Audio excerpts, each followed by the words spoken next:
¿Cómo están? Buenos días. Bienvenidos a todos al tercer día del Congreso, del 21 Congreso Internacional de Pediatría. Vamos a moderar esta sala la Natalie Velastegui, infectóloga pediatra del Hospital Bacortiz, Joana Acebo, infectóloga pediatra del Hospital de Solca y del Hospital Metropolitano. Vamos a empezar con la primera charla. Buenos días con todos, es un gusto estar en este congreso. Vamos en esta ocasión a tener una charla con el doctor Roberto de Bach, que es de Argentina. Él es pediatra de la Sociedad Argentina de Pediatría, especialista de las enfermedades infecciosas con certificado de la Academia Argentina de Medicina, especialista de enfermedades infecciosas con certificado por la Sociedad Argentina de Enfermedades Infecciosas, especialista de enfermedades infecciosas con certificado de la Sociedad Argentina y la Academia Argentina de Medicina. El tema que vamos a escuchar el día de hoy es retos en el diagnóstico y tratamiento de COVID-19 en la población infantil. Bienvenidos todos. Doctor, bienvenido. Por favor, comencemos con su charla. Muchas gracias.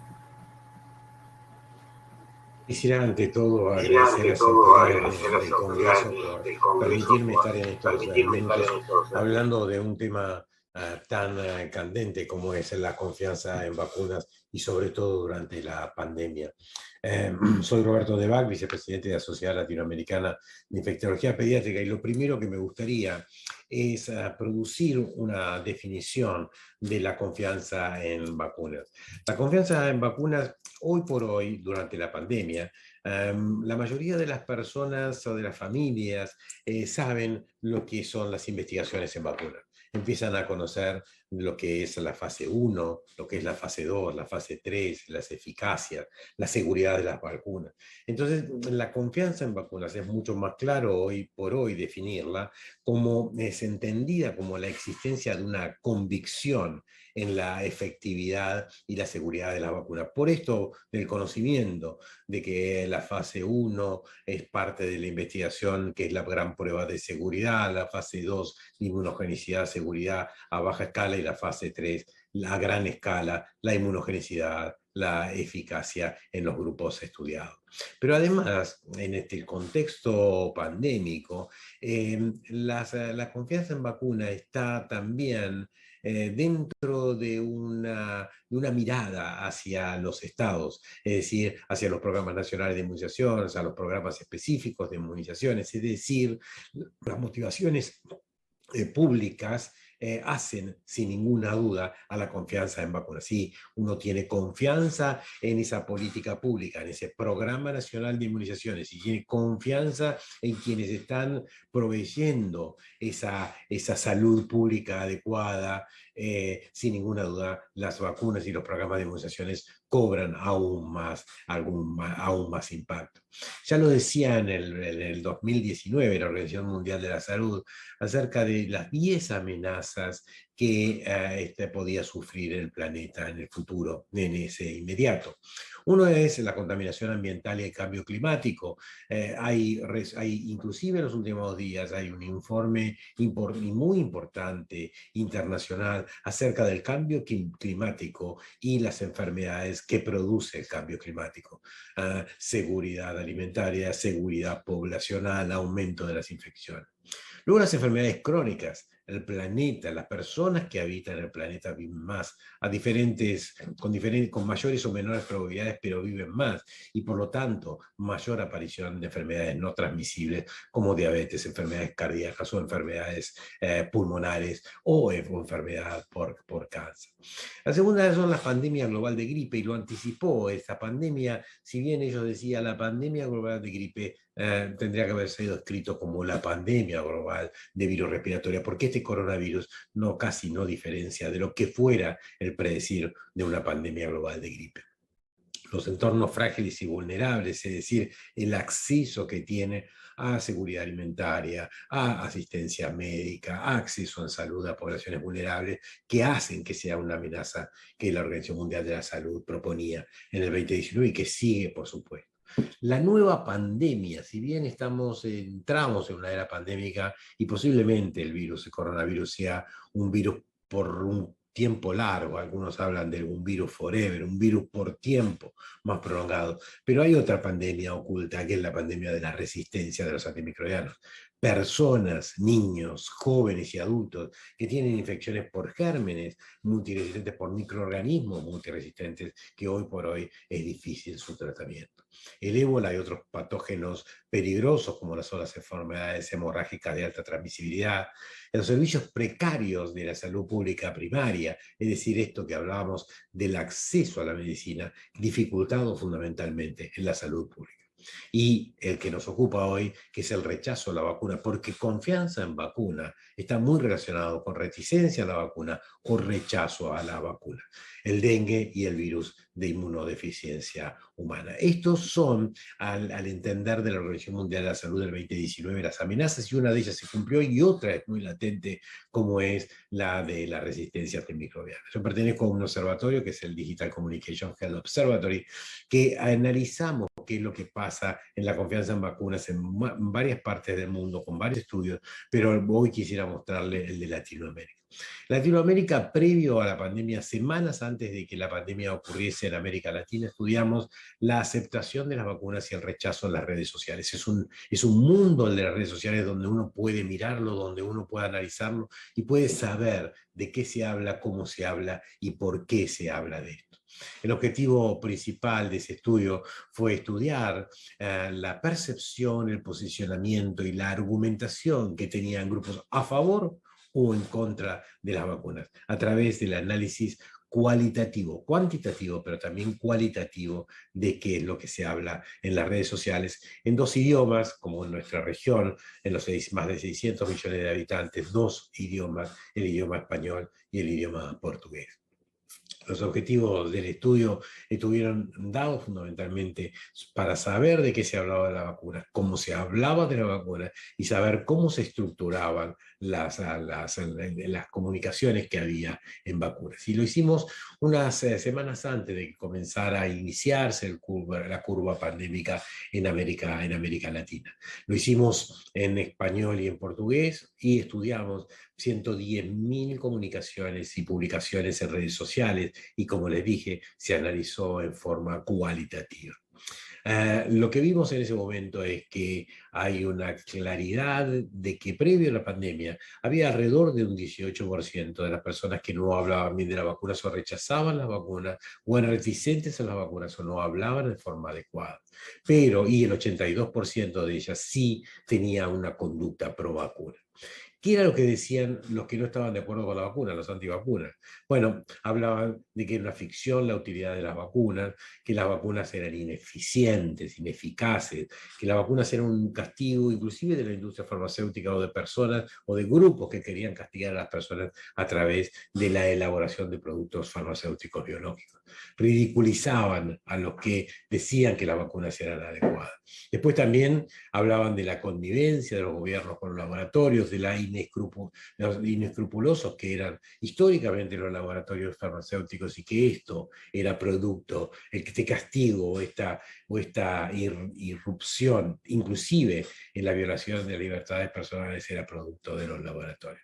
Esto de la violación de las libertades individuales, ustedes saben que en Latinoamérica somos un país maduro en los programas de inmunizaciones y en las leyes de inmunizaciones que transforman a las vacunas habituales en vacunas obligatorias, porque eso también garantiza la sustentabilidad de los gobiernos y el derecho que tiene la población y el deber que tienen los gobiernos de garantizar la provisión, proveer las vacunas. Y también este tema que hablan siempre y que siempre analizan acerca de la toxicidad de las vacunas, los antivacunas. Mientras que los pro vacunas ridiculizan a los antivacunas. Dice, estos son personas que no conocen del tema, que no tienen fundamento, que son fundamentalistas en sus conceptos y los ridiculizan. Pero también hablan, a veces se indignan y crean agresividades hacia los antivacunas, cuando, como vamos a ver, esto es todo lo contrario de lo que hay que hacer. Las vacunas son sinónimo de solución, las vacunas funcionan, pueden fallar, pero proveen salud en la mayoría de las poblaciones infantiles y adultos. Son necesidades frente a las enfermedades infecciosas. Son vacunas, las vacunas son indicadores de bienestar social, de tecnología de un país, también de libertades. Y también las vacunas es un acto responsable, porque si yo vacuno, vacuno a mi familia, vacuno a mis hijos, también estoy protegiendo a la comunidad donde estamos inmersos. Durante la pandemia, como les dije, esto es dinámico. Antes de la pandemia, 18%. Durante la pandemia, estudiamos a los pediatras de diferentes partes de Latinoamérica y vimos si en el último mes habían tenido alguna consideración antivacunas por parte de los padres. Y el 35% lo había tenido. Es decir, había aumentado en el momento de la pandemia.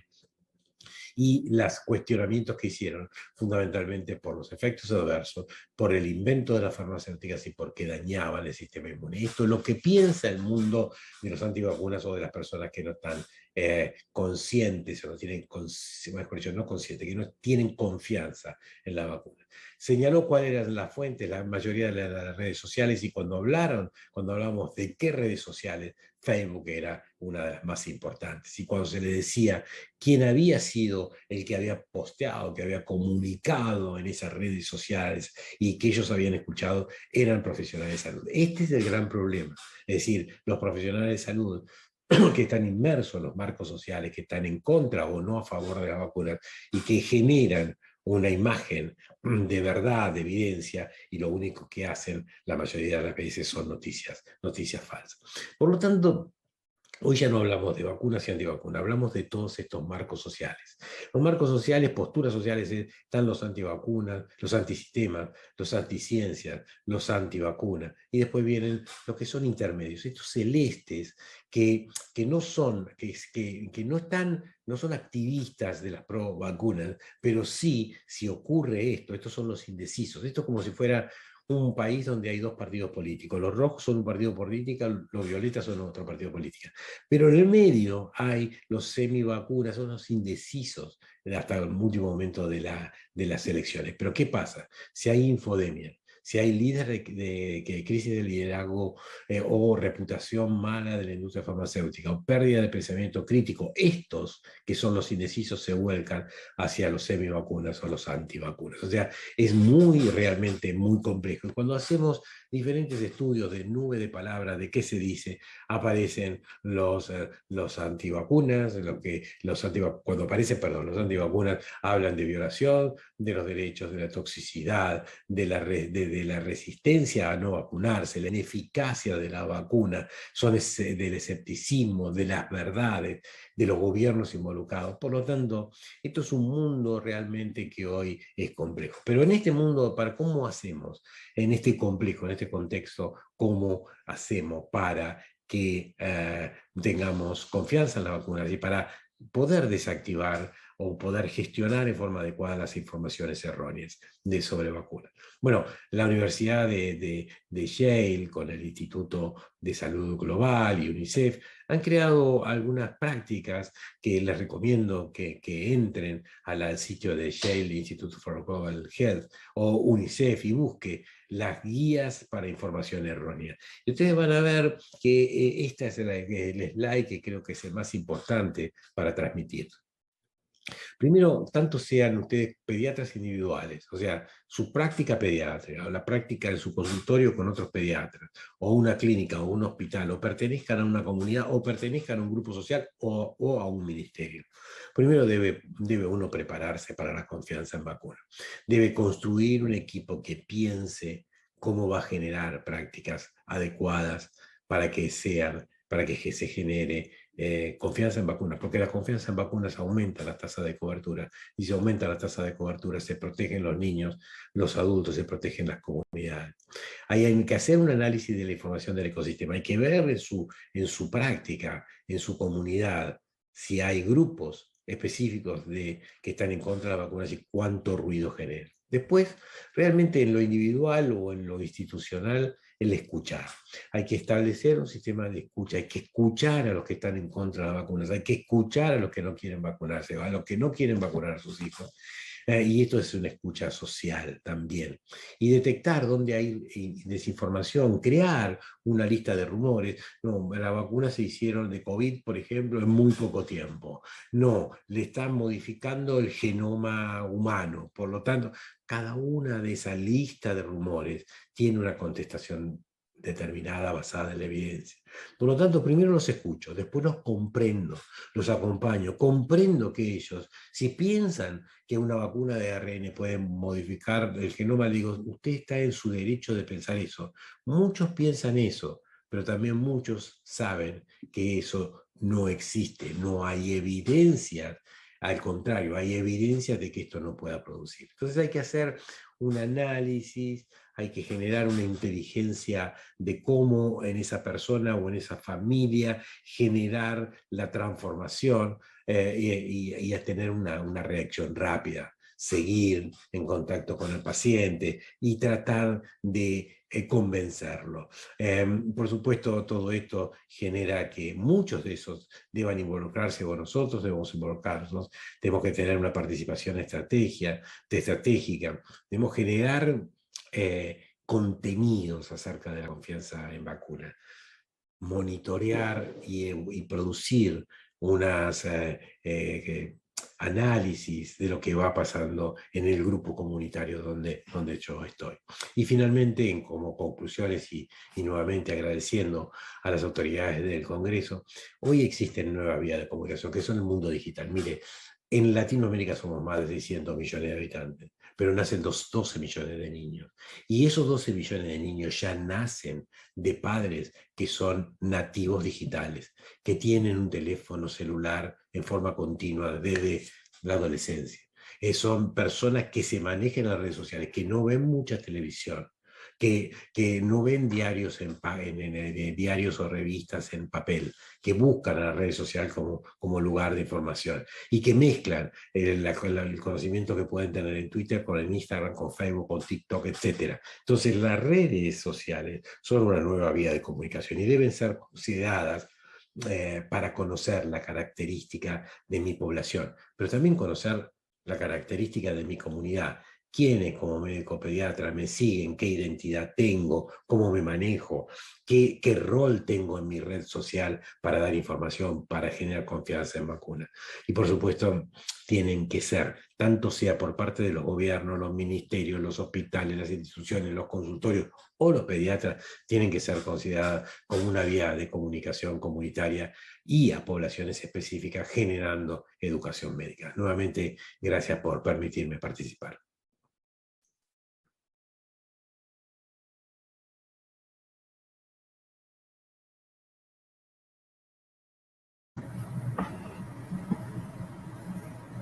Muchísimas gracias por su presentación, doctor, su excelente ponencia. Continuamos con la siguiente conferencia.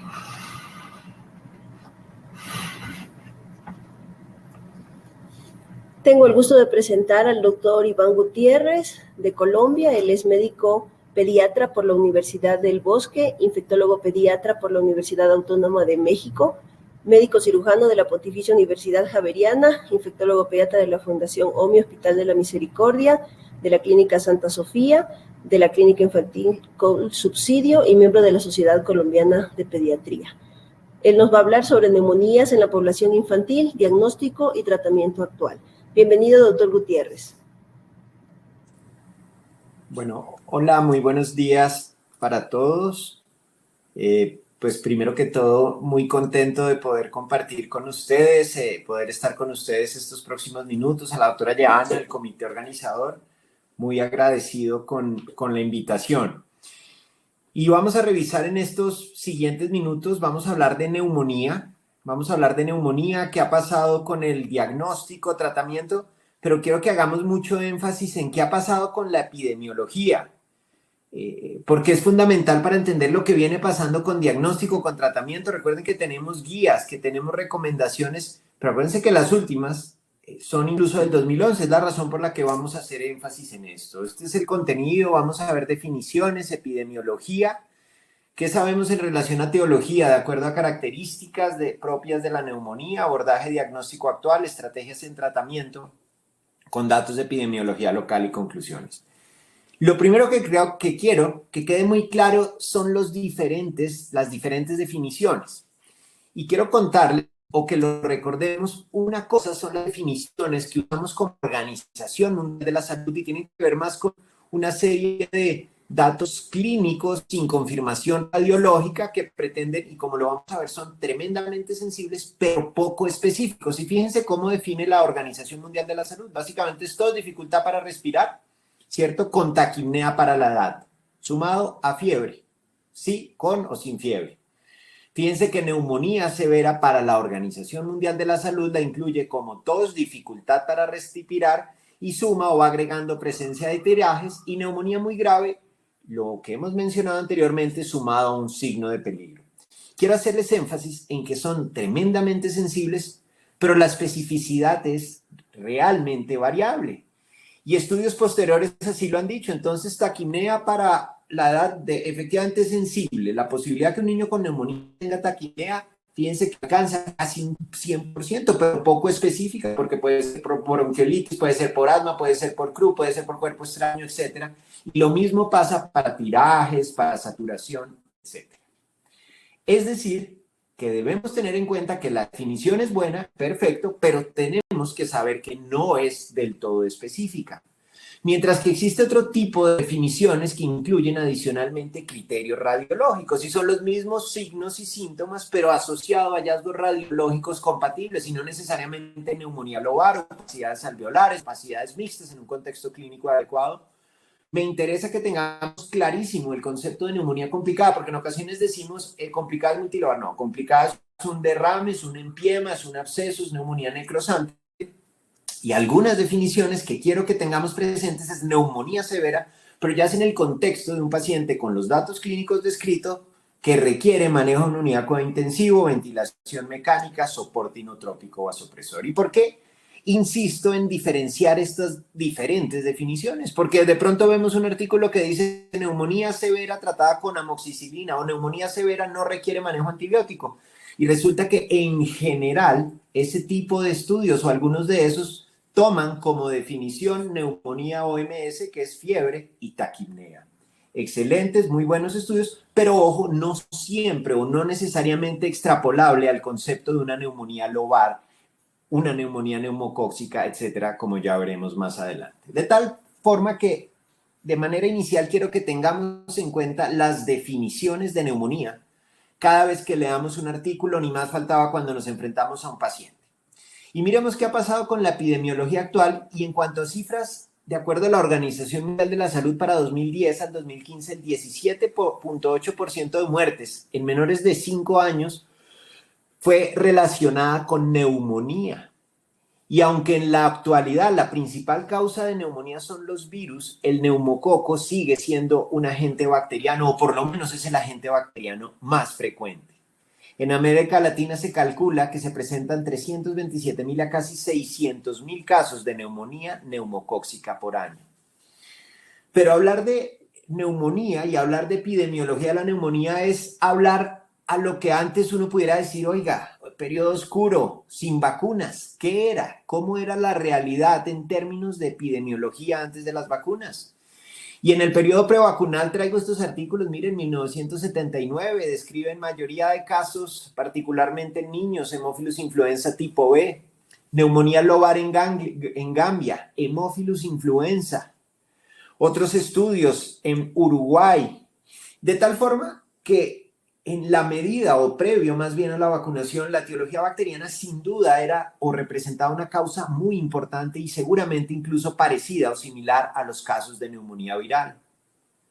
Miren esto incluso, más de niños de 6 a 18 años, fiebre con datos, fíjense, compatibles con neumonía en radiografía de tórax. Acuérdense que hacíamos distinción en las diferentes definiciones. Se hacían cultivos positivos y se consideraba como posible etiología si tenía crecimiento, se buscaban algunos de los virus. Y miren nuevamente en ese periodo prevacunal hablábamos de neumococo, como explicaba, 44% de los episodios, y virus el porcentaje era menor. Y fíjense que si sumábamos entre neumococo, micoplasma, clamidófila, etcétera, el porcentaje bacteriano para ese momento era mayor. Y esto es algo similar, un estudio previo a la vacunación. Y fíjense cómo en términos generales, previo a las vacunas hablábamos de la gran mayoría de neumonías, más del 50% se identificaba posiblemente un agente bacteriano, de ellos el neumococo, el más frecuente. Pero en la medida que el tiempo pasa, en la medida que aparecen las vacunas, miren cómo la epidemiología viene cambiando, y lo primero es tener un panorama de los porcentajes de vacunación frente a neumococo. Y fíjense cómo, hablando en Latinoamérica, estamos hablando de porcentajes entre 80, 85, 90, 95%, algunas regiones sin datos, pero la gran mayoría con muy buenas coberturas de vacunación, la gran mayoría usando PCV3 y algunos países, incluido Colombia, usando PCV10. Y con el uso de vacunas conjugadas de neumococo, desde que usamos PCV7, pasando por PCV10 y PCV13, definitivamente las muertes por neumonía a nivel global, entendiendo neumonía consolidada, no consolidada, diagnóstico general de neumonía, viene sumado a las mejores en las condiciones socioeconómicas de las diferentes regiones, viene en franca disminución. Y entonces empieza a cambiar un poco lo que veíamos previo a la vacunación. Y miren esto es Noruega desde el 2012 hasta el 2014, fiebre, me interesa que vean la definición, incluye como criterio diagnóstico una radiografía compatible, cultivos, hemocultivos, PCR para diferentes agentes bacterianos. Y miren lo interesante, lo primero es que en diferentes grupos de edad, en la gran mayoría, se identifica un patógeno. Lo siguiente es que el porcentaje de aislamientos virales, es mucho más alto, y compárenlo con el origen bacteriano, ya estamos hablando del 1.6%, 6.1%, 2.5%, 3.4%, sin duda mejoran los mecanismos o las estrategias de detección viral, pero es una realidad que los aislamientos bacterianos vienen en descenso. Y este mismo estudio, de acuerdo a los grupos de edad, fíjense cómo aparecen unos patógenos sincitial para influenza, metaneumovirus, bocavirus, adenovirus, de acuerdo a edad, y miren en la flecha rojo el neumococo, Mycoplasma pneumoniae, para que vayamos viendo cómo el porcentaje de neumococo viene disminuyendo. Ahí se me corrió la flecha, pero quiero que lo vean a mano izquierda y quiero que lo comparen a lo que veíamos inicialmente. Entonces, fíjense que ya hablamos de infecciones virales no en un 20, en un 30, sino suben a un 60% y disminuyen considerablemente las infecciones bacterianas. Y este estudio hace parte de los estudios más grandes publicados recientemente en Estados Unidos, más de 2.300 pacientes menores de 18 años hospitalizados por neumonía, y nuevamente no definición de OMS, taquipnea y fiebre, sino taquipnea, datos clínicos más hallazgos radiológicos compatibles.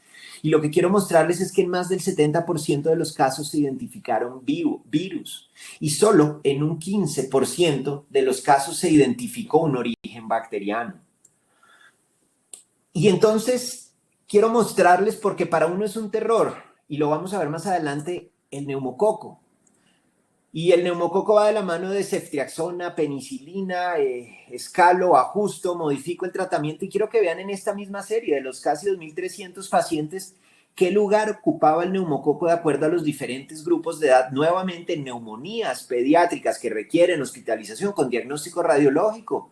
Y fíjense que estamos hablando no del primero, segundo, estamos hablando sexto, séptimo, octavo lugar en niños hospitalizados, antes teniendo, en la medida que crece, disminuyendo sincitial, pero miren, sincitial, rinovirus, metaneumovirus, adenovirus, etcétera, etcétera, etcétera. Pero insisto, quiero mostrarles cómo el papel de los agentes bacterianos, particularmente el neumococo, es cada vez es menos frecuente.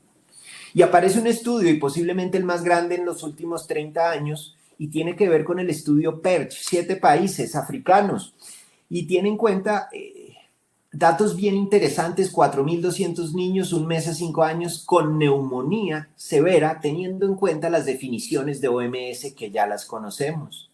Y quiero mostrarles 2 años, 7 países hospitalizados, neumonía, identificación más de 30 virus, bacterias y hongos. Si es un caso, recuerden, neumonía severa, neumonía con signos de peligro, porque también hay datos de niños con neumonía muy grave. Y fíjense cómo los virus, incluso en esta población particularmente vulnerable, con esquemas de vacunación, no con las tasas que describíamos previamente superiores a 80, 85, 90, 95%, pero los virus siguen siendo los más frecuentes, un porcentaje ligeramente superior a las series anteriores, pero bacterias menos frecuente. Y cuando en términos generales resumimos las 10 principales causas de neumonía en esta población, quiero que sigamos haciendo énfasis en sincitial, rinovirus, metaneumovirus, parainfluenza e influenza. Y quiero irles mostrando de a poquito Staphylococcus aureus. Posiblemente el tiempo no me va a dar, pero el Staphylococcus aureus, como lo veremos en la siguiente diapositiva, representa una causa como etiología primaria relativamente infrecuente. Algunos lo describen 1% y es frecuente si acaso en el contexto de siembras a distancia, infección piel, osteomuscular, sobreinfección bacteriana después de un sincitial, después de un neumococo, etcétera, pero insisto, no como causa primaria. Quiero resaltar nuevamente el papel de los virus, incluso en neumonía severa. Esto cuando hacemos la discriminación de nuevamente neumonía severa, pero especialmente en menores de 1 año, y fíjense cómo similar al estudio presentado por CDC en Estados Unidos, 2.300 niños sincitial respiratorio es la causa más frecuente, seguido por metaneumovirus, parainfluenza y porcentajes definitivamente menores de origen bacteriano. Lo resumimos: sincitial, rino, parainfluenza, bacteriano, y lo que les mencionaba, es poco frecuente el aureus como causa de neumonía primaria, sin foco a distancia que lo explique, y esta serie, insisto, neumonías severas con definición de OMS que requieren hospitalización, menos del 1% producidas por Staph aureus.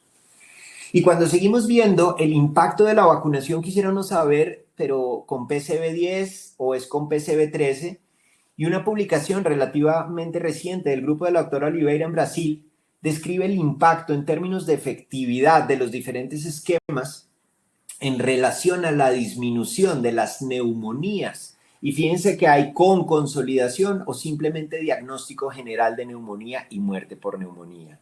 Y lo que debemos decir es que es un hecho que las vacunas conjugadas representan un hito tremendo en la disminución en los casos de neumonía. Y estos son datos de Colombia que reflejan lo que ha venido pasando en los últimos años. Y miren cómo con la introducción de PCV7 relativamente sectorizada y en grupos de riesgo y después la vacunación universal se da un descenso en los casos de muerte por neumonía. Y pudiéramos ir definiendo o concluyendo como en segundo lugar que las vacunas Haemophilus influenza, las vacunas conjugadas han disminuido la carga de enfermedad por neumonía bacteriana. La causa más frecuente, sin duda, debemos tenerlo en cuenta, ojo, hablando de neumonía, excluyendo neumonía complicada, es neumonía viral. Pero les decía que quiero que intentemos discriminar esto por el tipo de neumonía de la que estemos hablando, porque por eso al principio hicimos énfasis incluso en diferentes definiciones. Y les contaba cómo de acuerdo a OMS ya tenemos la definición de severa, ¿se acuerdan? Tirajes subcostales con neumonía, pero quiero que vean esta. Algunos estudios clínicos consideran neumonía severa como aquel paciente con datos de neumonía, radiología compatible con neumonía, que mueren, que requieren ventilación mecánica, que presentan choque o requieren soporte vasopresor. Primero les muestro específicamente en neumonía severa y en neumonía muy grave las causas nuevamente del estudio PERCH.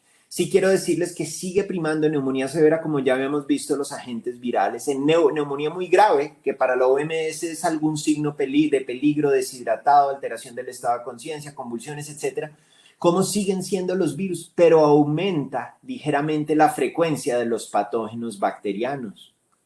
Entonces, fíjense que en ambos predominan los agentes virales, en muy grave ligero aumento de casos de origen bacteriano. Desafortunadamente, quisiera uno que le especificaran, ok, de esos muy severos y muy graves, qué características adicionales clínicas y radiológicas tenían, pero no lo menciona el estudio. Quiero mostrarles este estudio que por otro lado tiene la definición que les comenté, neumonía confirmada radiológicamente, pero que va a unidad a cuidado intensivo, que muere, soporte ventilatorio. Describen algunos predictores para pensar qué paciente puede tener mayor riesgo. Se describe temperatura, alteración del estado de conciencia, taquicardia, menor edad y compromiso en la oxigenación como potencial predictor. Pero miren lo interesante, incluso en esa definición más específica para neumonía, miren cómo el 72% fueron virus y bacterias en el 9%. Sin embargo, aquellos que tenían origen bacteriano, el comportamiento era más agresivo. Pero insisto, sigue primando, independientemente de la definición, incluso en esta que es más específica, los virus como causa grave.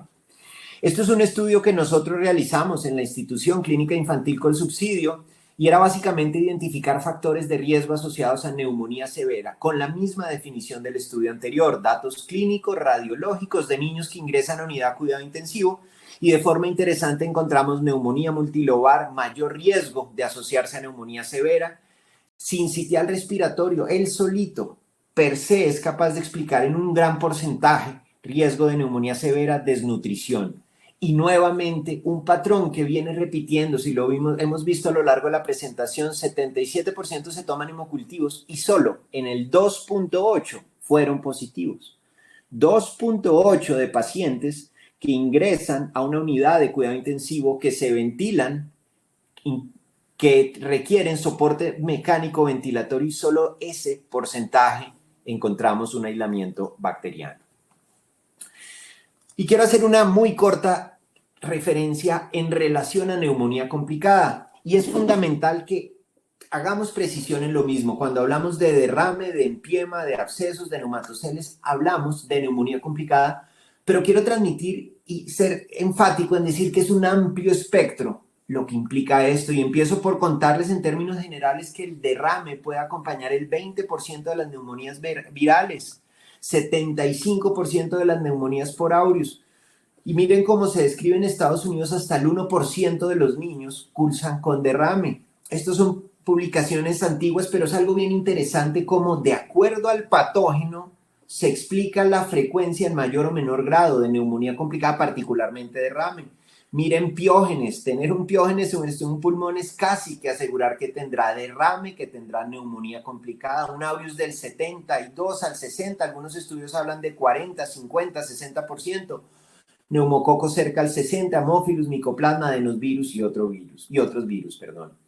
Y la epidemiología ha sido cambiante, y quiero decirles que en neumonía complicada, hablando de derrame, hablando de empiema, abscesos, en términos generales hablamos de aureus y de neumococo.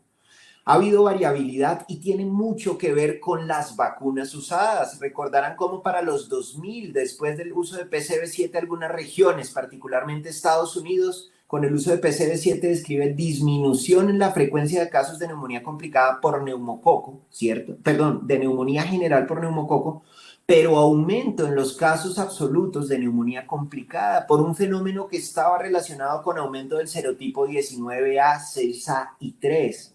Con posterior uso de PCV13 cae nuevamente a niveles previos a la vacunación de PCV7.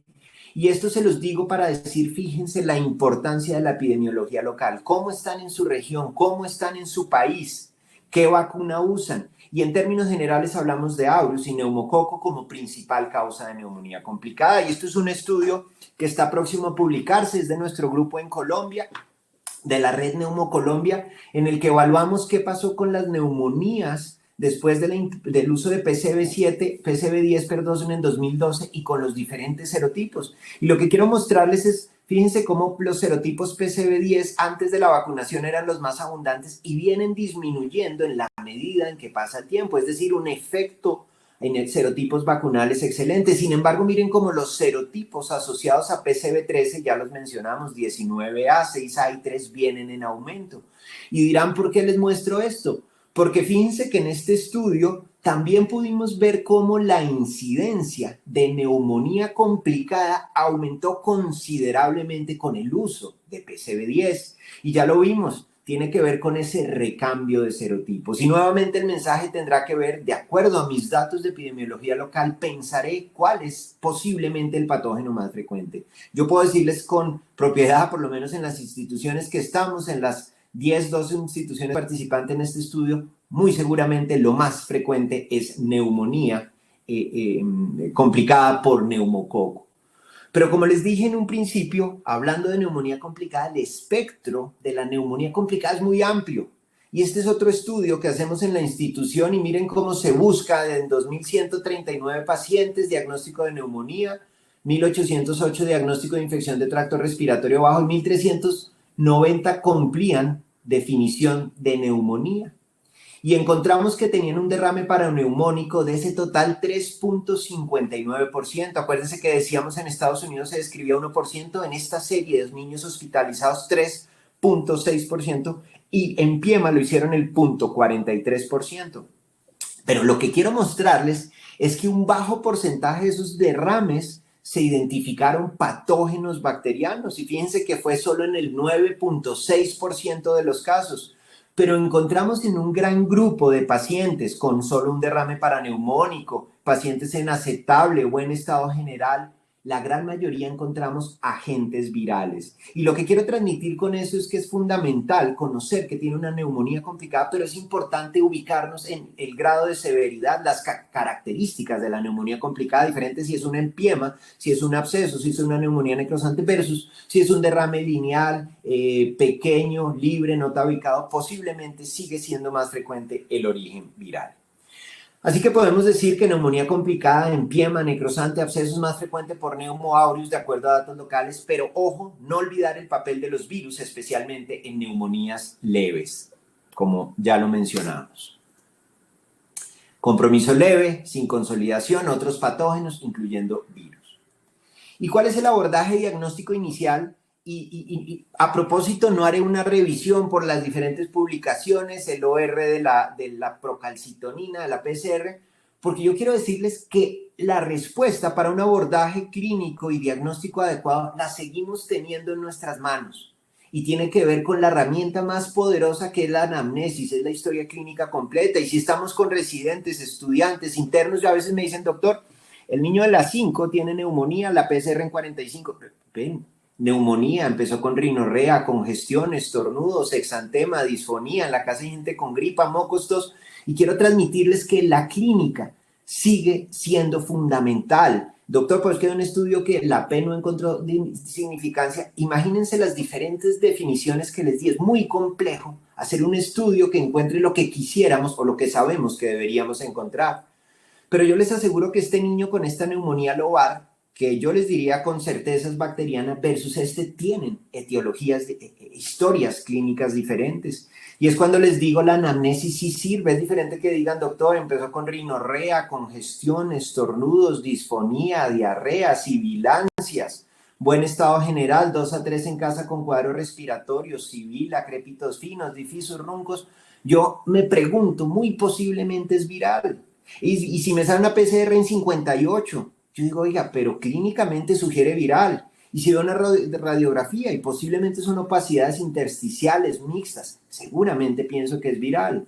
A diferencia de, imagínense la primera placa que les mostré, oiga, doctor, no tiene rinorrea, no hay congestión, sin estornudos. Doctor, en la tarde estaba bien, en la noche dolor abdominal, le duele el pecho, le duele el hombro, hoy vómito y una neumonía lobar. Y es lo que yo le digo al grupo de residentes, necesitamos realmente una PCR, una procalcitonina para decir, ¿iniciamos penicilina inmediatamente? La respuesta es no, y es verdad que estos se complican a veces, y una evolución viral y venía con gripa, mocos, congestión, tercer, cuarto, quinto día, no mejora, cambia el patrón febril, deterioro clínico, radiológico, de paraclínicos, pudiera sugerir un origen a una sobreinfección bacteriana. Pero para mí, como siempre lo digo en el hospital, la clínica sigue siendo definitivamente lo más importante y la probabilidad pretesa es lo más importante porque no me voy a detener en uno a uno, además por tiempo, pero algunas recomendaciones en relación a las diferentes guías internacionales. No se recomienda radiografía de tórax de rutina en pacientes ambulatorios, sí se recomienda en pacientes que requieren hospitalización.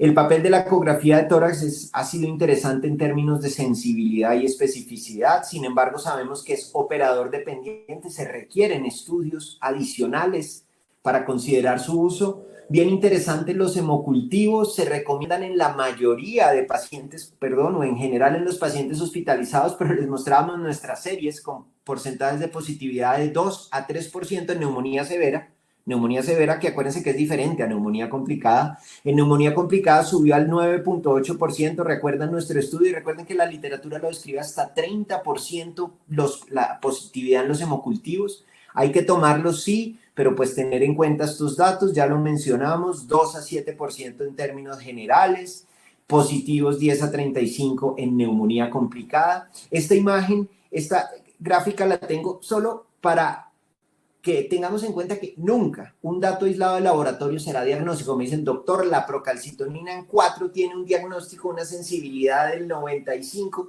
Les digo, nunca, como dato aislado.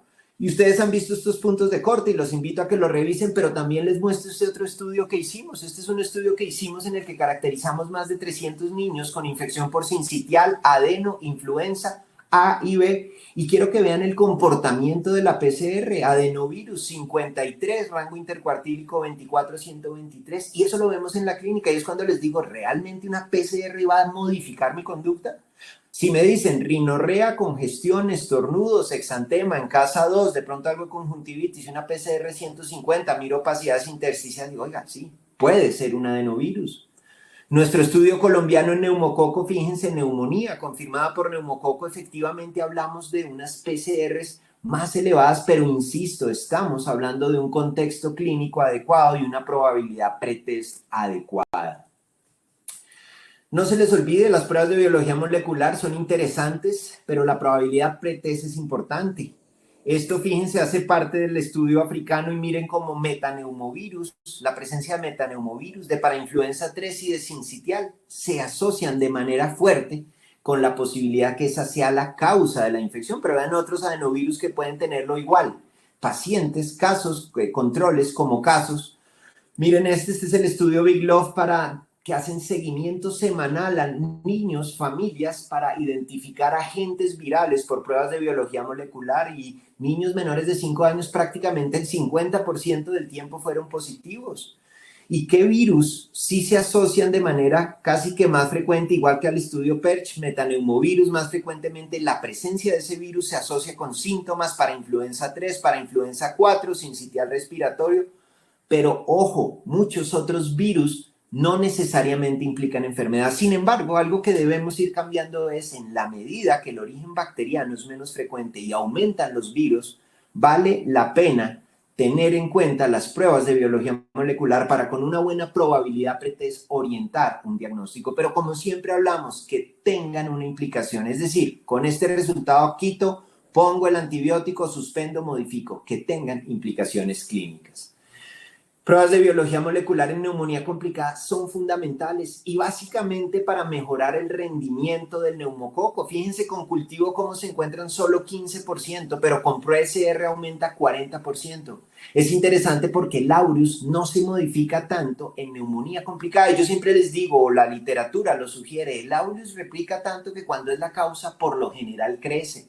Pero el neumococo es más rebelde y, nuevamente, cultivos solo detectaban 24%, pero biología molecular aumenta al 71%, pero fíjense que el aureus menos. Por eso nuestro programa de control de antibióticos, en general, si no encontramos crecimientos de aureus, si no tenemos un foco evidente que lo justifique o lo explique, por lo general suspendemos el antibiótico.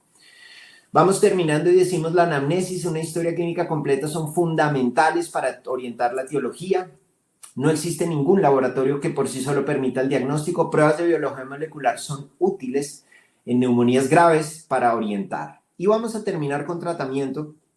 Creo que me va a pasar 3 minutos, pero vamos a terminar. Y quiero mostrarles lo que se ha descrito en la literatura que se usa. Y esto es un estudio del 2017, clasificación de OMS, que ya sabemos que es sensible, pero no específica. Y fíjense, neumonía grave y severa, ceftriaxona, cefota, cefuro, por ahí no vemos una ampicilina, una penicilina. Miren esto es prescripción de antibióticos en clínica infantil con subsidio, de 7.520, 8% prescritos para respiratoria y baja, 3.6 prescritos para neumonía, 0.4 en neumonía complicada, 3.2 en neumonía. Por lo menos se viene trabajando en usar penicilina, ampicilina, amoxicilina en una tercera parte, ampicilina, sulbactam, y podemos decir que más del 50% manejados con antibióticos de espectro reducido, un porcentaje menor con antibióticos de amplio espectro, pero quería seguirles mostrando y es, fíjense cómo otras series describen uso de amoxiclavulanato, pero en segundo lugar ceftriaxona, y es donde uno dice, no se ciñe a las recomendaciones. ¿Dónde está la penicilina? ¿Dónde está la ampicilina? Como lo sugieren la mayoría de guías, tanto locales, regionales e internacionales.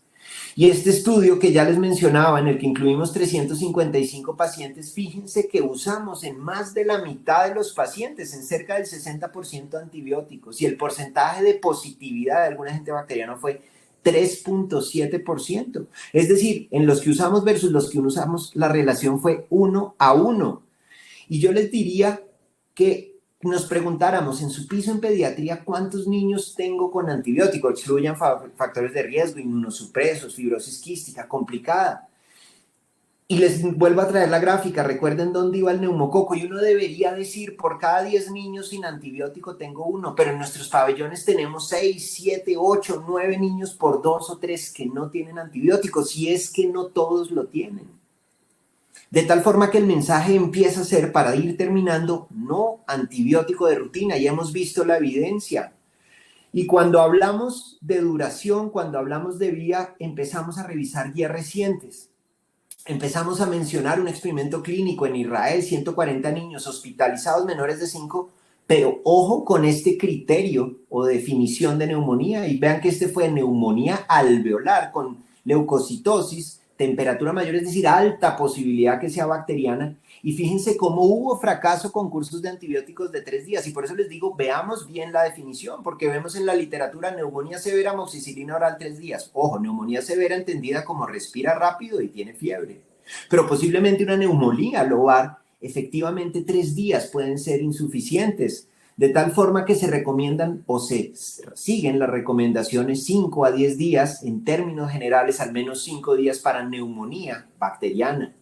Esto lo voy a leer muy rápido, pero es un resumen. En las recomendaciones de manejo ambulatorio, la gran mayoría no requieren manejo antibiótico. Guías británicas recomienda que todos los niños, bueno, lo reciban, recomendación baja. Ojo, sigue siendo amoxicilina el antibiótico de elección, si tolera la vía oral. Si es complicada, severa, pues obviamente será otro contexto. Sospecha de neumonía atípicos en mayores de 5 años es particular importancia, y ojo con epidemiología local, posibilidad de pruebas diagnósticas para influenza. En relación al hospitalario, es posible que se requieran intravenosos, pero les resalto en rojo, es posible. No es como decimos, no, está hospitalizado, doctor, requiere PENI. No, y esa misma revisión del 2016, fíjense cómo describe necesidad de antibiótico endovenoso y puede ser 0 días. Ojo, sigue siendo ampicilina, penicilina, por eso las series presentadas anteriormente le preocupan a uno. ¿Por qué ceftriaxona? ¿Por qué cefotaxima? ¿Por qué? Use ceftriaxona o cefoto para niños gravemente enfermos, recomienda BTS. Es una recomendación débil. Y esto tendré que decirlo muy rápido, pero esto es parte de otro de nuestros estudios, y es en el que comparamos desenlace clínicos en niños con neumonía severa, que no tenían neumonía complicada, pero que ingresaron a UCI, ventilación mecánica, soporte inotrópico, y que usaron ceftriaxona, cefotaxime, cefepime banco versus PENI, AMPI, sulbactam. Miren que eran niños realmente enfermos, ventilación mecánica 92%, inotrópico 52%, la gran mayoría panel viral positivo, pero en últimas quiero decirles que no tuvimos desenlaces diferentes en días de ventilación mecánica, en muerte, ni en necesidad de soporte hemodinámico, usando PENI, AMPI, sulbactam. Es más, yo creo muy posiblemente que incluso sin antibiótico para la gran mayoría, porque como lo hemos descrito a lo largo de la presentación, seguramente la gran mayoría eran virales. Esto terminó diciendo que estudios describen la utilidad de entre PENI y AMPI, lo comparan con Cefuro o AMPI sulbactam con desenlaces prácticamente iguales. Agregue un macrólido cuando piense en atípicos. Estrategias de uso racional de antibiótico, estas son nuestras guías. Esto es para mostrarles cómo la intervención del PROA logró reducir AMPI sulbactam en una unidad de cuidado intensivo. Empezamos a usar penicilina, empezar ampicilina, y en el pre y en el post no hubo diferencias en mortalidad, lo que sigue sugiriendo el papel tremendamente importante de los virus como causa de neumonía, incluyendo neumonía grave. Así que muchísimas gracias por su atención.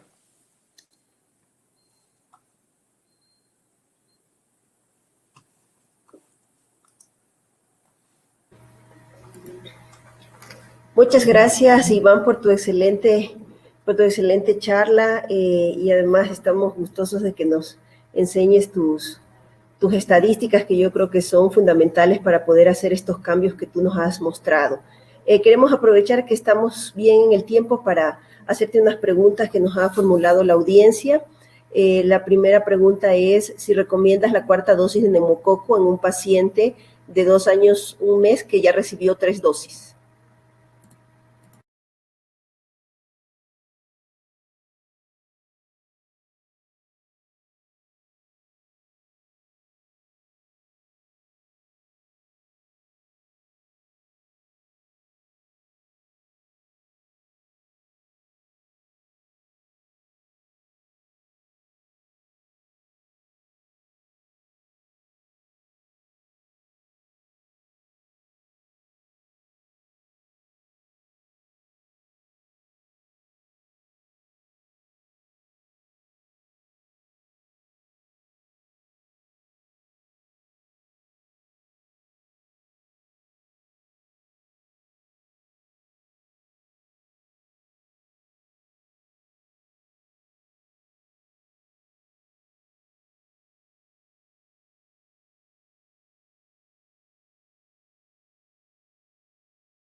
Iván, por favor, ¿puedes conectar tu cámara?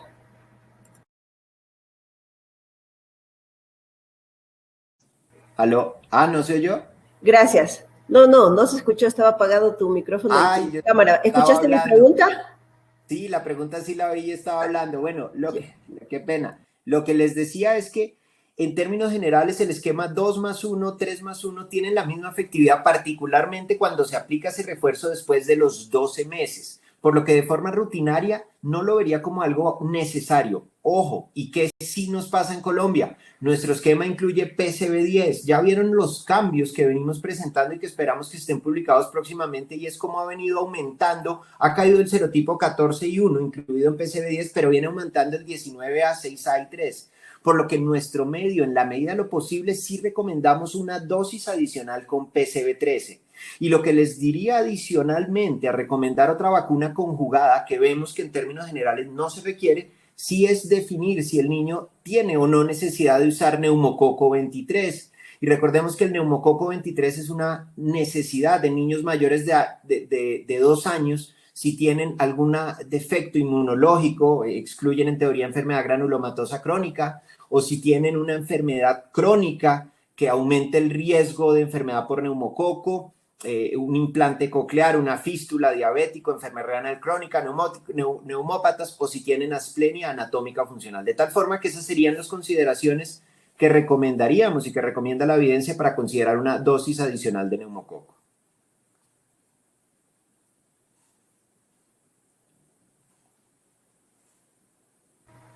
Muchísimas gracias, doctor, por su respuesta. Tenemos otra pregunta. Si por favor nos pudiera ayudar en el caso de las definiciones de la OMS, si no se dispone de estudio radiográfico, ¿qué antibiótico sería la alternativa como primera línea? No, miren, yo lo primero que veo es las definiciones de OMS pues como algo muy interesante, muy bueno, muy práctico desde el punto de vista de salud pública. Sí, oiga, yo tengo que decir en una región aislada, oiga, respira rápido y tiene fiebre, diga que es neumonía, ¿cierto? Y ponga amoxicilina y seguramente le va bien. Mi primer mensaje es, antes de que antibióticos, nosotros como clínicos, como médicos internos, precisemos desde el punto de vista clínico ese diagnóstico. Y es verdad que esa definición es sensible y desde el punto de vista de salud pública es interesante, pero no, nosotros llenémonos de argumentos, ¿no? Entonces digo, tiene fiebre y respira rápido. Bueno, sí, pero tiene menos de 2 años. Tiene febrícula, sibila, se oye bien ventilado. Oiga, la respuesta es: este niño tiene un primer episodio sibilante, es una bronquiolitis, ¿cierto? Entonces yo posiblemente, ¿qué digo? No requiere neumonía, no requiere tratamiento bacteriano, no requiere tratamiento antibiótico y no tengo una radiografía. Al revés, y es como yo le digo a los estudiantes, llega la mamá, un niño de 6 años, doctor, ahí estaba perfecto, en la tarde tos, no gripa, no mocos, no congestión, no fiebre, luego dolor abdominal, hoy vómito, lo oigo broncofonía, lo oigo hipoventilado, y dependiendo de estado general defino el antibiótico. Lo primero que diré es: póngale penicilina, esto es una neumonía bacteriana. Resumo diciendo que no nos enredemos con las definiciones, sepamos que existe el grave, el muy grave, el severo, pero nosotros desde el punto de vista clínico sí podemos precisarla con datos de anamnesis y ojo con el examen clínico. Mensaje importante: independientemente de la definición, no de forma automática y obligatoria se requiere antibiótico, que es en lo que hacíamos mucho énfasis. Que fíjense que particularmente las definiciones de OMS sí que se asocian con mayor frecuencia a origen viral. Muchas gracias, Iván, por tu excelente respuesta. Nos preguntan si tienes alguna preferencia desde el punto de vista científico en neumonía típica sobre acitromicina versus claritromicina. ¿Cuál es tu opinión? Miren, yo les soy sincero, nosotros en la institución, incluso el programa de uso racional de antibióticos se obsesiona con el uso de claritromicina, se obsesiona, espérenme ya a qué voy, a disminuir el uso. Porque hemos visto, y no sé si pasa en sus países o en sus regiones, pero hemos visto que a veces se dice, oiga, opacidades, placa sucia, opacidades intersticiales, tórpida evolución, y tenga su macrólido, ¿sí? Y macrólido, por disponibilidad para nosotros es más fácil claritromicina porque está incluida. Acitromicina es más compleja de prescribir, pero preferiría acitromicina, pero en lo que quiero centrarme es que el programa de uso racional de antibióticos en la institución se ha optimizado o se ha dedicado a disminuir el consumo de claritromicina, y recuerden además que la evidencia realmente es contradictoria. Yo sé que la guía lo siguen diciendo, pero el uso de macrólido de forma rutinaria, o a diferencia de lo que pasa en adultos, ¿se acuerdan que describe neumonía severa? Ponga macrólido sí o sí, eso nos hace daño, porque incluso hay uno que otro estudio en pediatría, pero digamos el mensaje general es disminuir al máximo o cada vez individualizar más el uso de macrólidos, particularmente en el paciente, grande, episodios sibilantes sin datos de atopía, que no parece asma, y lo limitamos a ese escenario. Nosotros, por disponibilidad, usamos en la mayoría de los casos claritromicina, pero preferiríamos usar acitromicina, pero es más difícil de usar en nuestro medio por trámites administrativos.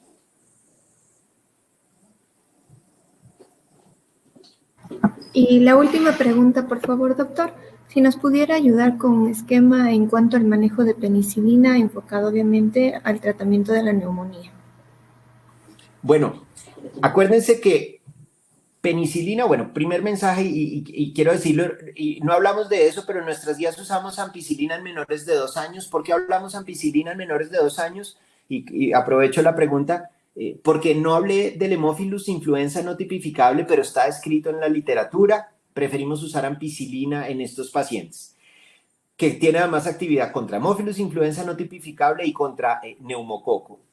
Penicilina siempre deberemos usarla en dosis altas. Recuerden que tenemos 3 diferentes tipos de neumococo: sensible, MIC menor de 2, de resistencia intermedia de 4 y de alta resistencia de 8. Si usamos dosis altas de penicilina, hablando de 300.000 unidades internacionales cada 4 horas, tenemos chance de tener actividad frente a estos intermedios.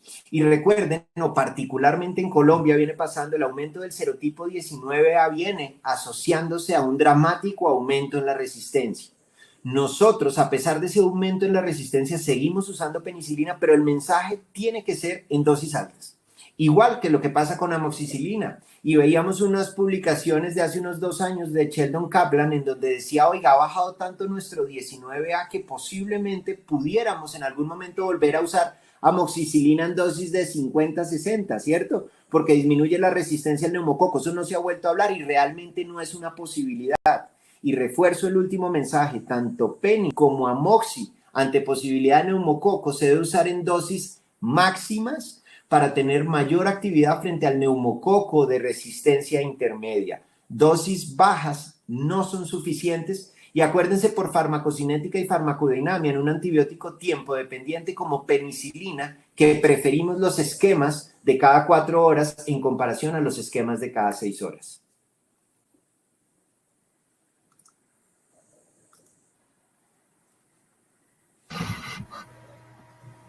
Muchas gracias, doctor Gutiérrez, por su excelente ponencia y todos estos comentarios. Qué gusto tenerte acá con nosotros. Te mando un abrazo fuerte y esperamos que estés pronto con nosotros en otras conferencias científicas. A continuación, nuestro siguiente conferencista. Bueno, tenemos el gusto de presentarle a la doctora Dora Estripó, de Panamá.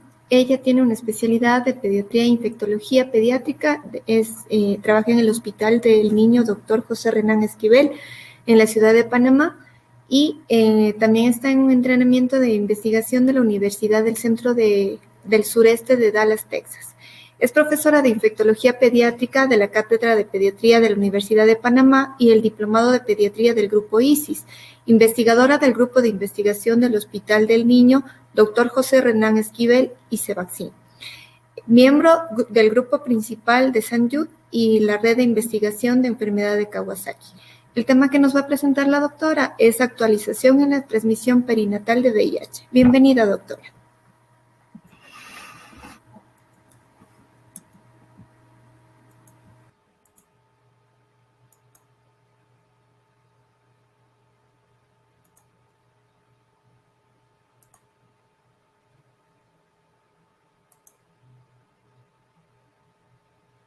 Hola, muy buenos días. Muchísimas gracias al comité organizador por la invitación. La verdad que para mí es un gran honor poder estar aquí. Ojalá hubiera sido presencial, pero pues también me siento muy honrada de estar aquí pues desde la virtualidad con ustedes y sobre todo con este tema, un tema que realmente me apasiona muchísimo, que es la prevención de la transmisión materno-infantil del VIH.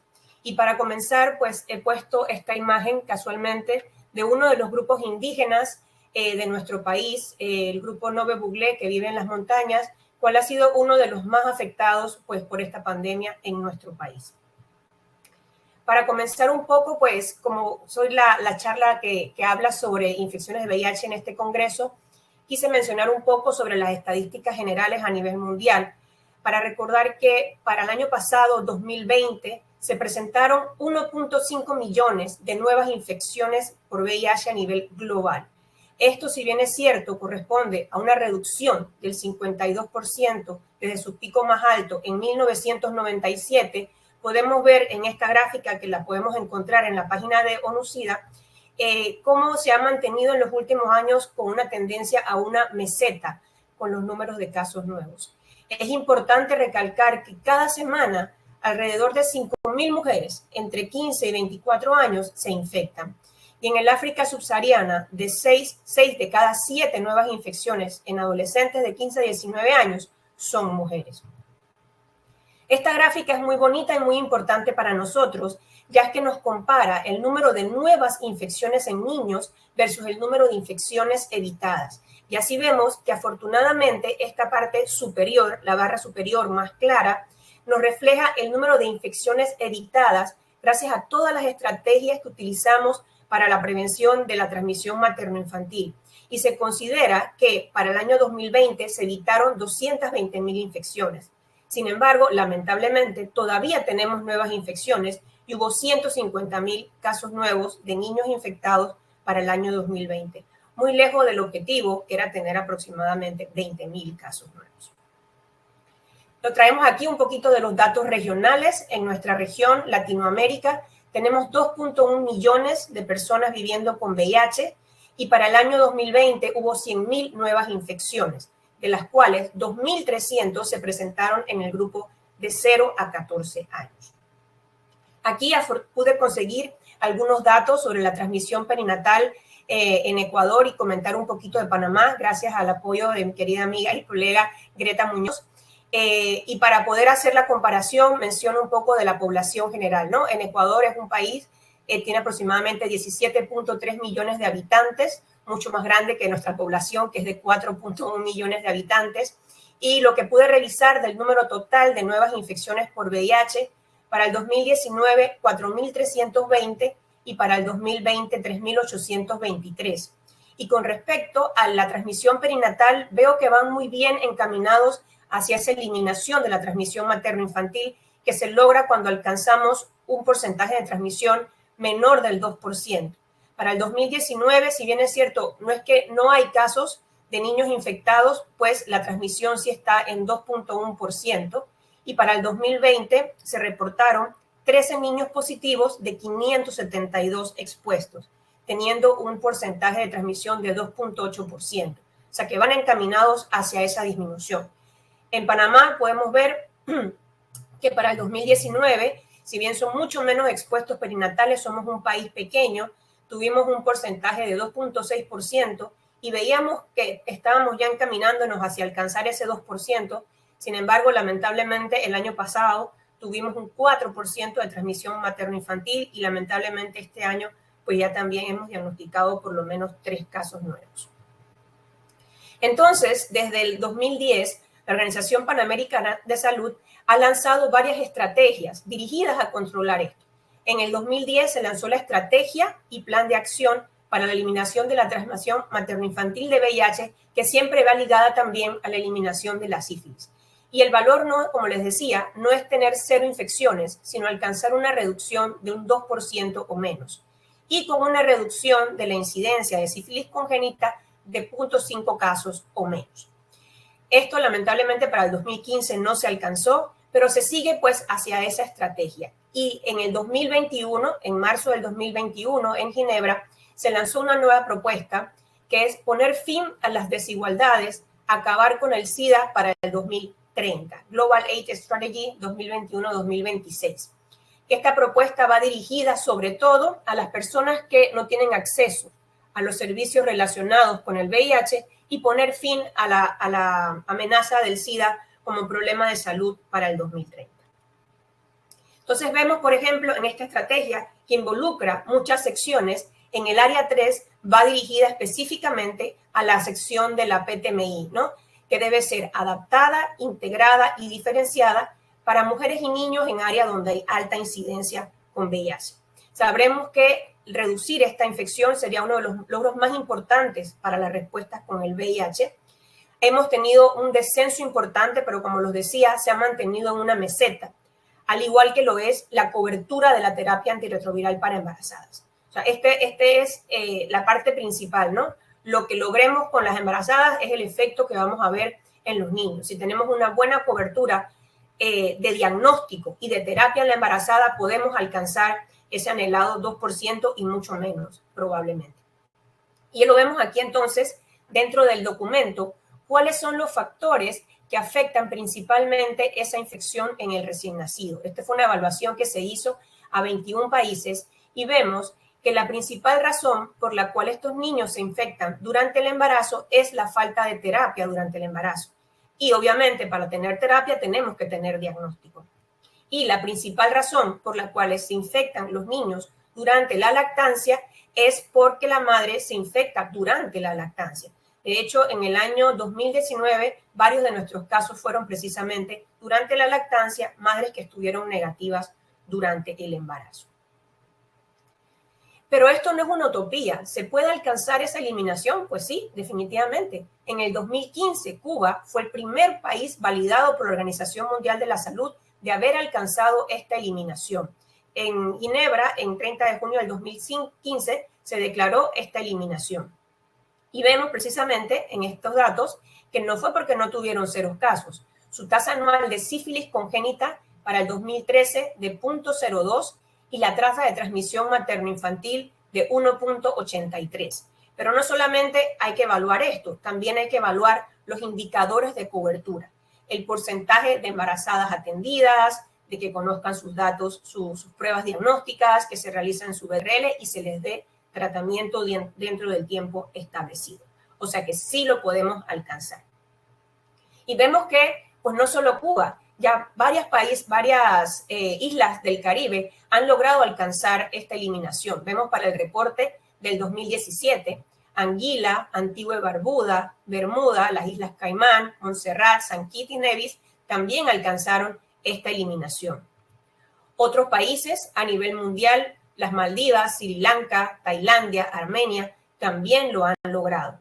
Y la buena noticia de que para el 14 de mayo del 2021, Dominica también celebró la eliminación de la transmisión materno-infantil de la infección por el VIH y sífilis.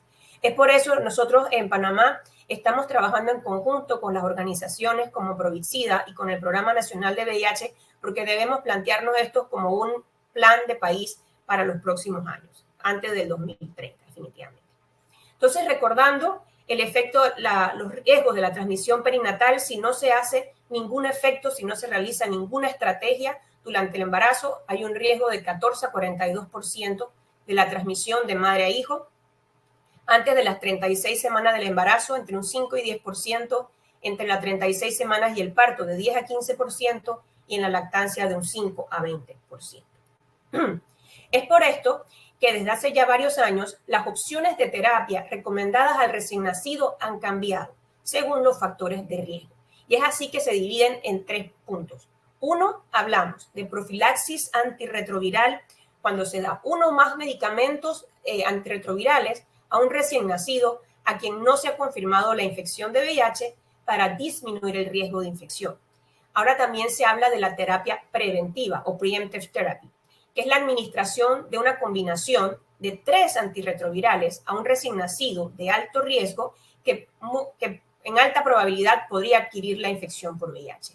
Y tratamiento para VIH cuando ya se administran estas 3 drogas a una dosis de tratamiento cuando ya hemos confirmado la infección tempranamente en un recién nacido. ¿Qué es la terapia preventiva?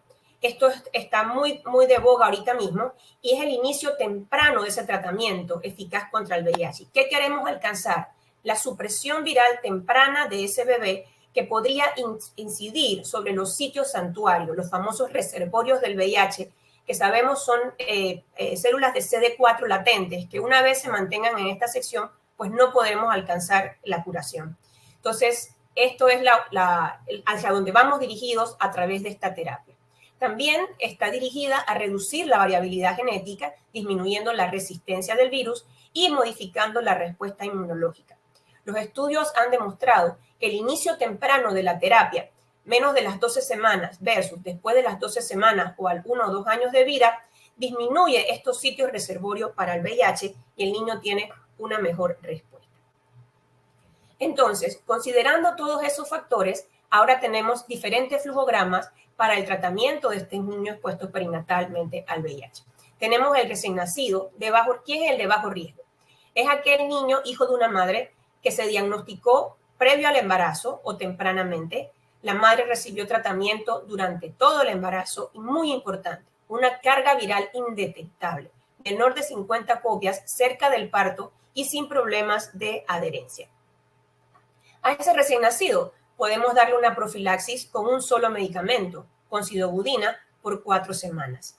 Y luego de su nacimiento le vamos a dar seguimiento con las pruebas virológicas, idealmente a las 2 semanas, a las 6 semanas y a los 4 meses. Generalmente en nuestros países, sabemos que esto es una prueba muy costosa, no tenemos acceso a realizar estas 3 pruebas. Nosotros, por ejemplo, contamos con el Instituto Conmemorativo Gorgas a 2 cuadras del Hospital del Niño y podemos enviar las muestras allá. Pero también el Hospital del Niño está adquiriendo las pruebas a través de Ginexpert para hacer el proviral dentro de la institución. Entonces, algunos niños sí podemos realizarle esa primera prueba a las 2 semanas. Y entonces, ¿quién es el recién nacido de alto riesgo? Que es el que realmente nos preocupa. La madre que recibió terapia, pero todavía mantiene una carga viral arriba de 50, o no recibió terapia, que son efectivamente las por las cuales hemos tenido algunos casos positivos, no recibieron terapia ni durante el embarazo ni al momento del parto, o solo la recibió intraparto, o tuvo incluso infección aguda por el VIH durante el embarazo. Es ahí entonces donde vamos a iniciar con el tratamiento preventivo con test drogas, que ya tenemos varias opciones. Podemos usar sidobudina, lamivudina más nevirapina, o sidobudina más lamivudina, y ahora contamos con la opción del raltegravir. O podemos dar profilaxis con sidobudina por 6 semanas, más 3 dosis de nevirapina. A estos niños, por considerarse de alto riesgo, se les debería realizar una primera prueba virológica dentro de las primeras 48 horas de vida. Esto, como les comentaba, pues no se puede hacer todo el tiempo. Y el objetivo de esta primera prueba es diagnosticar a aquellos niños que se infectaron intraútero y aprovechar y empezar terapia tempranamente. Incluso en Europa y sobre todo en Inglaterra, ellos tienen un tercer grupo, que es el grupo de muy bajo riesgo. Madres con tratamiento de por lo menos 10 semanas, que tienen al menos 2 cargas virales menores de 50 copias, con 4 semanas de diferencia, por lo menos a la semana 36. Y en estos niños incluso solamente dan profilaxis con sidobudina por 2 semanas y el control de sus pruebas virológicas. Tener en cuenta que estas pruebas virológicas son muy sensibles. La ideal es la prueba proviral, la que mide el ADN intracelular, tiene una especificidad de 99 a 100% y una alta sensibilidad, es el estándar de oro. Pero si no contamos con el proviral, también podemos hacer el ARN, que es el mismo que se hace para la carga viral. También es muy específico, una alta sensibilidad. El problema es que puede necesitar mucho más volumen de sangre y el tratamiento de la madre y la profilaxis del recién nacido podían afectar los resultados en este caso. Entonces, ¿cuándo podríamos excluir el diagnóstico en este recién nacido? Pues al bebé, una vez que tengamos 2 pruebas virológicas negativas, podríamos descartar ese diagnóstico y decirle a su madre pues que su bebé no tiene infección. Sin embargo, las pruebas que se van a tomar en cuenta son las que se realicen a partir del mes y la segunda que se realiza a partir de los 4 meses. Esa que realizamos a las 48 horas, aunque sea negativa, o la que realizamos a las 2 semanas, no son válidas para poder descartar la infección. Son válidas para confirmar, más no para descartar. Si llega un niño grande, mayor de 6 meses, y le realizamos una serología y esta resulta negativa, también nos permite descartar. Nosotros desde hace varios años también ya no utilizamos la serología entre los 2 y 18 meses, ya que todavía en estas etapas teníamos anticuerpos maternos y producían mucho estrés familiar. Así que conociendo la sensibilidad, si el niño no ha recibido lactancia materna y tenemos estas dos pruebas negativas, nosotros no realizamos prueba de anticuerpo de seguimiento a los 12-18 meses. Y en caso de lactancia materna, pues un seguimiento especial durante la lactancia y luego de terminada la lactancia. En Panamá, por norma, no se le da lactancia materna a los niños hijos de madre VIH positivo. Entonces, ¿cuáles son los retos en el tratamiento de este recién nacido expuesto? Tenemos que utilizar dosis adecuadas para lograr la supresión viral. Las dosis no son iguales a las de un adulto o a las de un niño más grande. Tenemos que estar en constante seguimiento de las dosis según el crecimiento, tener en cuenta los efectos secundarios. Hemos tenido niños con anemias severas, secundarias a la acidobudina, anemias hasta de 2 gramos. Tener en cuenta la función renal y hepática en estos niños que todavía están inmaduras, el riesgo de resistencia rápidamente y vigilar por algunos riesgos de toxicidad a largo plazo. ¿Cuál es la mejor opción?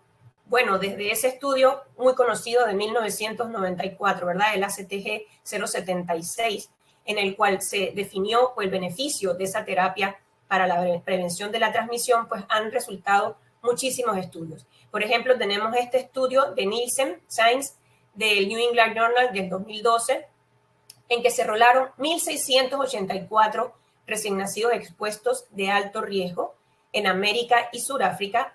Desde las primeras 48 horas de vida eran recién nacidos que recibieron fórmulas lácteas y se les asignaron diferentes regímenes de prevención.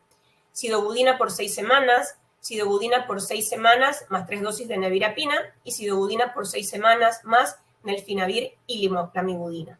El objetivo era evaluar la infección a los 3 meses de vida. Y vemos en los resultados que definitivamente el grupo que recibió biterapia más el grupo que recibió triple terapia, hubo un menor riesgo de infección que el grupo que recibió solamente monoterapia. Tenemos pues que fue muy bien tolerada esta terapia. Lamentablemente pues ya el nelfinavir no está disponible, así que esto ya no se podría considerar. Con respecto a la seguridad de la combinación de la profilaxis en recién nacidos de alto riesgo, este otro estudio de Kakar y colaboradores del 2016 nos mostró la comparación de dos grupos. 148 expuestos de alto riesgo que recibieron triple terapia con sidobudina, lamivudina y nevirapina, o nelfinavir o lopinavir ritonavir, y 145 expuestos de bajo riesgo que recibieron solo monoterapia. Este estudio lo que nos muestra es que si bien es cierto, los que recibieron triple terapia presentaron efectos secundarios como vómitos, diarrea, exantema, irritabilidad, realmente fueron leves y no tuvieron mayores consecuencias. Sin embargo, también tener en cuenta que el grupo que recibió triple terapia, algunos por estos efectos secundarios, pues descontinuaron más que la monoterapia. Y el grupo que recibió monoterapia, considerar que eran niños de bajo riesgo, les fue muy bien y hubo 0 casos en ese grupo. Entonces, a pesar de los efectos secundarios, podríamos decir que la terapia combinada fue bien tolerado en ese grupo. Este otro estudio del grupo IMPACT es muy importante, publicado en el 2020, es donde aparece pues una de las nuevas opciones que tenemos ahora disponible y que va a cambiar el manejo de estos recién nacidos expuestos, que es el uso de raltegravir en neonatos. Este fue un estudio fase 1 para evaluar la seguridad y la farmacocinética del raltegravir en neonatos. Se evaluaron 52 infantes. En el grupo 1 se aplicaron 2 dosis de raltegravir más la profilaxis convencional, y en el grupo 2, 36 infantes. A este se le administró la dosis diaria de raltegravir por 6 semanas más la profilaxis convencional. En los resultados se obtuvo que no hubo eventos adversos relacionados a la droga. Se sabe que el raltegravir puede competir con la bilirrubina por el sitio de unión a la albúmina. Sin embargo, no se requirieron intervenciones por esta elevación durante el estudio y las pruebas moleculares de estos niños resultaron negativas. Por lo tanto, el raltegravir se consideró un medicamento seguro y bien tolerado en estos recién nacidos a término. Y fue uno de los estudios por los cuales se permitió incluir a raltegravir como otra droga para estos recién nacidos. En una revisión de Cochrane se evaluaron 8 estudios para determinar cuándo y qué comenzar, si era mejor sustituir el lopinavir ritonavir por nevirapina, si usar una estrategia de inducción y mantenimiento, y en los resultados pues se encontró que el inicio del tratamiento en neonatos asintomáticos con un buen estado inmunológico se asoció a una reducción importante de la mortalidad o de la progresión a la enfermedad, en un 75%. También se mostró alta seguridad del tratamiento temprano y una mejor respuesta del lopinavir ritonavir que la nevirapina. También tenemos que tener en cuenta los posibles efectos secundarios que podemos encontrar. Por ejemplo, en este estudio publicado en octubre del 2010 en Anales de Pediatría, se evaluaron 623 niños expuestos a la terapia, los cuales no resultaron infectados por VIH, y se evaluaron los límites de hiperlactacidemia, hipertransaminemia y la hiperamilasemia. Se encontró un alto porcentaje de estos niños con elevación de estos marcadores.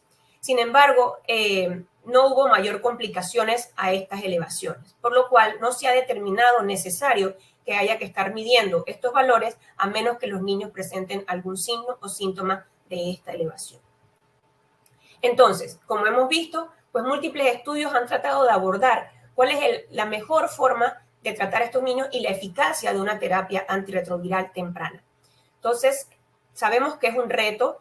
Hay pocas formulaciones pediátricas para los niños, a los neonatos, y más así si son prematuros.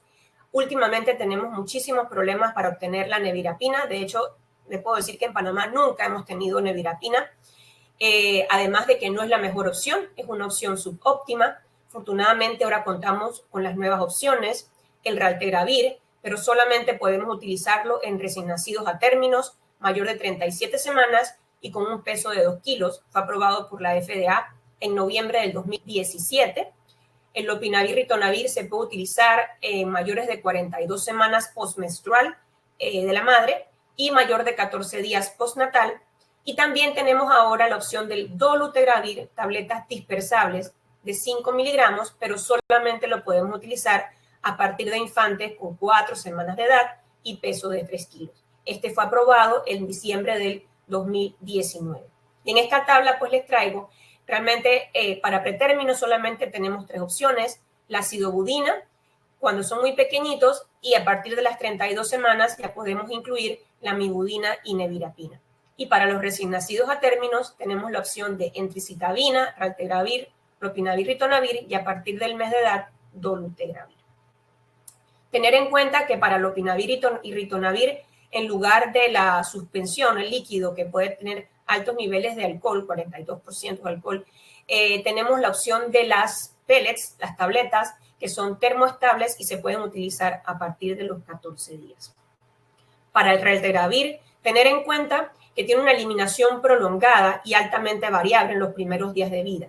Entonces, si la madre también recibió el raltegravir como parte de su terapia antes del parto, entonces la primera dosis del neonato se debe atrasar hasta 24 o 48 horas de vida. Y considerar pues los efectos que puede tener para la bilirrubina también. Y esta es la aprobación de la FDA del dolutegravir, la cual fue en junio 12 del 2020 como otra nueva opción para tratar tempranamente a estos pequeñitos. Entonces la pregunta, ¿será cierto que si iniciamos tempranamente en estos niños podríamos eliminar los sitios santuarios y lograr incluso hasta la curación? O no sé si recuerdan un caso muy sonado, el Mississippi Baby del 2010. Fue publicado el caso en el New England Journal of Medicine por la doctora Deborah Persaud. Se trataba de un recién nacido de alto riesgo. La madre fue diagnosticada VIH durante el parto. La primera RNA a las 30 horas de vida fue positivo, con una carga viral de 19,000 copias, o sea, no había ninguna duda de que el niño se había infectado. Se le inició terapia combinada desde las 30 horas de vida con nevirapina y ya a los 14 días de vida, perdón, a los 11 días de vida incluso se le cambió a lopinavir ritonavir. Ya a los 29 días de vida, la bebé tenía menos de 48 copias por mililitro. Todo iba muy bien hasta los 18 meses de vida, cuando la madre pues descontinuó el tratamiento y no regresó a la clínica hasta 5 meses después, cuando la bebé tenía 23 meses de edad. Al llegar a la clínica, mantenía niveles indetectables de PCR, incluso prueba de ELISA negativo. Esto, como pueden ver en esta gráfica de seguimiento, se mantuvo así indetectable, sin terapia, hasta los 46 meses de vida. Luego de 27 meses sin haber recibido terapia, lamentablemente se vio el rebote de la carga viral, presentando una carga viral de 16.750. Entonces, pues esto es uno de los primeros pasos hacia buscar esa mejor estrategia para eliminar esas células de CD4 de memoria de larga duración, donde una vez el virus entra ahí, pues sabemos que queda latente y que en algún momento se va a reactivar. O sea que hasta el momento se ha podido controlar, pero aún no se ha podido erradicar a través de este método. Hay otro caso de otra niña publicado en Francia y también está este otro niño, el único varón, que es un paciente que inició terapia como parte de un protocolo de investigación, el protocolo SHARE, a las 8.7 semanas de vida.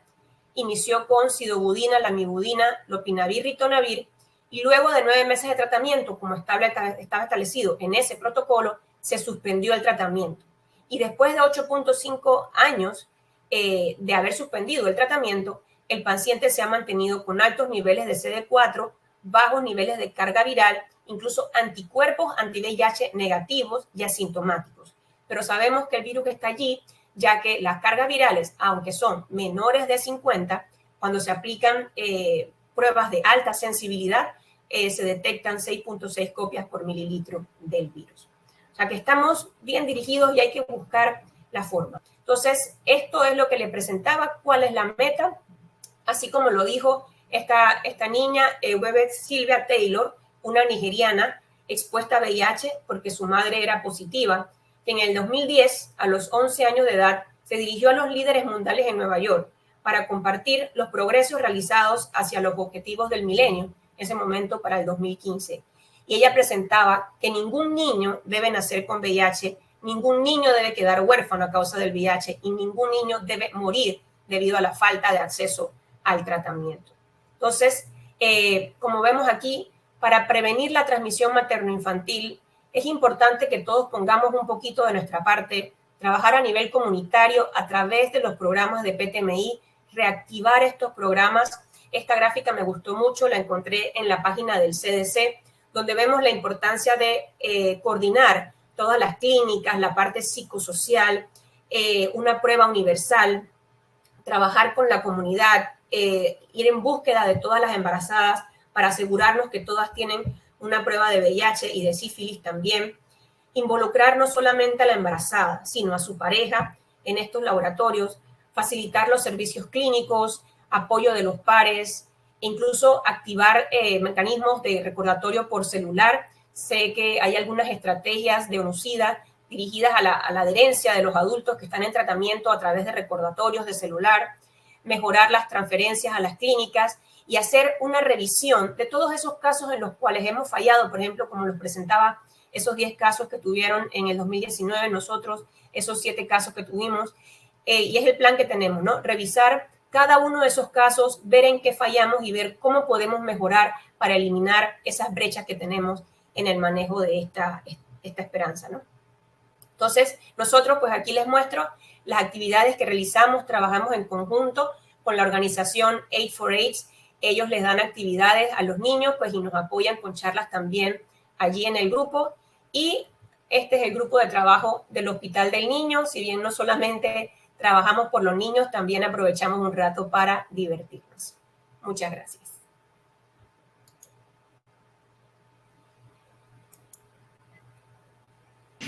Muchísimas gracias, doctora, por su ponencia excelente.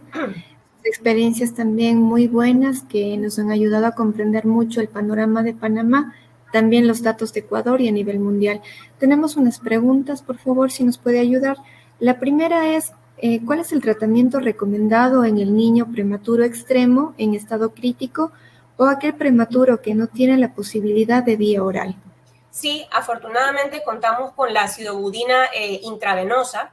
se puede utilizar. Hay unas dosis especiales, no las tengo aquí, pero hay unas dosis especiales según el peso y la edad gestacional y cómo se debe ir aumentando esta dosis según el niño va aumentando de peso y de edad. Entonces, en esos casos extremos solamente sería con la sidobudina, y aquellos que no toleren la vía oral puede ser a través de la vía intravenosa.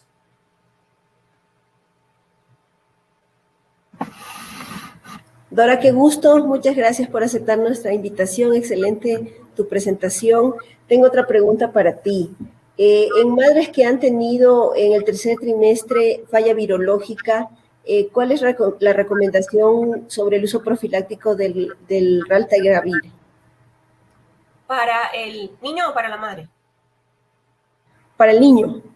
Para el niño. Sí, sería una excelente opción, pues sabemos que estos inhibidores de integrasa tienen un gran efecto virológico y serían las mejores opciones para estos niños. Nosotros acabamos de recibirlo en Panamá, así que vamos a empezarlo a utilizar en los próximos días también con mucha esperanza.